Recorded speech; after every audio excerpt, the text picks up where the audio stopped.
Kylian Mbappe. আর্জেন্টিনার যে ম্যাচটা ছিল সেই ম্যাচের মতো কি একই কাহিনী করতে যাচ্ছে নাকি এবার মরক্কোর সাথে?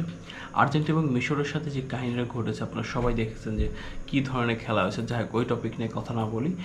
আজকের যে ম্যাচটা হচ্ছে প্রথমার্ধে যেটা দেখলাম, মরক্কো কিন্তু যথেষ্ট ভালো খেলে নেই, এটাও স্বীকার করতে হয়। ফ্রান্স যথেষ্ট ভালো খেলেছে, এটাও স্বীকার। কিন্তু মরক্কোর গোলকিপার কি এটা কি মানে অদ্ভুত! ও মাই গড!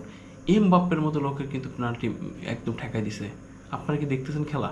একটু কমেন্ট করে জানান তো। এমবাপ্পের পেনাল্টি শুধু ঠিক ঠেকাই দেয়নি, সেই সাথে দেখেন আপনি ওই পাশে আর একটা শট করছে, কিন্তু দারুণ একটা শট। প্রথমার্ধে খেলা নিয়ে একটু বিশ্লেষণ করব। প্রথমার্ধে খেলায় মরক্কো আহামরি কোনো সুবিধা করতে পারেনি, ভালো খেলা নেই। ফ্রান্স যথেষ্ট ভালো খেলতেছে, যথেষ্ট। কিন্তু আমার মনে হয় যে একটু পক্ষপাতিত্ব হচ্ছে ওইভাবে না আর্জেন্টিনার মধ্যে। জানি না দ্বিতীয়ার্ধে কী হবে। আমার মনে হয় দ্বিতীয়ার্ধ সেম একই কাহিনী করবে, কি বলে আর্জেন্টিনার মতো। কারণ দেখেন দুটো ফাউল হয়েছে, একটা হচ্ছে এদিকে মরক্কোর জন্য হয়েছে, এদিকে ফ্রান্সের প্লেয়ারের সাথে হয়েছে। কিন্তু মরক্কোটা আম্পায়ার দেখলোই না চোখে, বাট কারটা দেখলো, ফ্রান্সেরটা দেখলো। এমবাপ্পে ঠিকই পেনাল্টি দিয়ে দিল। ওদিকে কিন্তু একটা প্লেয়ার শুয়ে রইলো কিন্তু কত সময় ধরে, তারাও কিন্তু ফাউল করা হয়েছে। সো মনে হয় কিছু একটা গন্ধ পাওয়া যাচ্ছে। আপনার কি মনে হয় যে গন্ধ কি পাওয়া যাচ্ছে কিছু? আপনারা কিছু বুঝতেছেন? আমার মনে হয় কিছু একটা ঘটতে যাচ্ছে, বুঝছেন? দ্বিতীয় অর্ধে দেখবেন যে আসল রূপ, এই যে ফিফার যে আসল রূপটা দেখতে পাবেন দ্বিতীয় অর্ধে। কারণ এখানে আমি একটা পক্ষপাতিত্ব একটা গন্ধ পাইতেছি ফিফার সাথে কিন্তু আম্পায়াররা। হ্যাঁ, কারণ এখানে ফ্রান্স, আবার এখানে মুসলিম দেশ। আমি কোনো ওই ধরনের কিছু বলতে চাচ্ছি না। আমি একটা প্রেডিকশন করলাম, দেখা যাক আমার সাথে মেলে কিনা। আপনারা কি আমার সাথে একমত হলে একটু জানান যে আসলে এমন কিছু ঘটতে পারবে না। কিন্তু আমি অবাক হয়ে গেছি যে ফ্রান্সের এমবাপ্পের মতো লোকের পেনাল্টি একদম ঠেকাই দিল।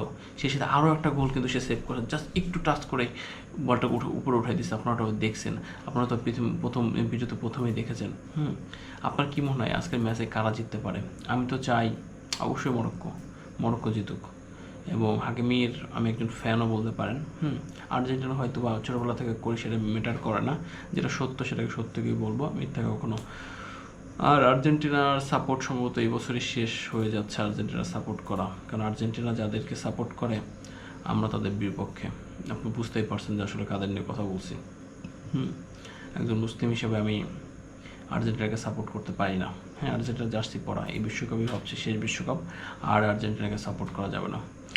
আর খেলা থেকে কী মনে হচ্ছে আপনার, কারা জিতবে আজকে? আমার মনে হয় ফ্রান্স জিতবে, কারণ ফ্রান্সের অ্যাটাক বাক অনেক ভালো, অনেক অ্যাটাক করতেছে।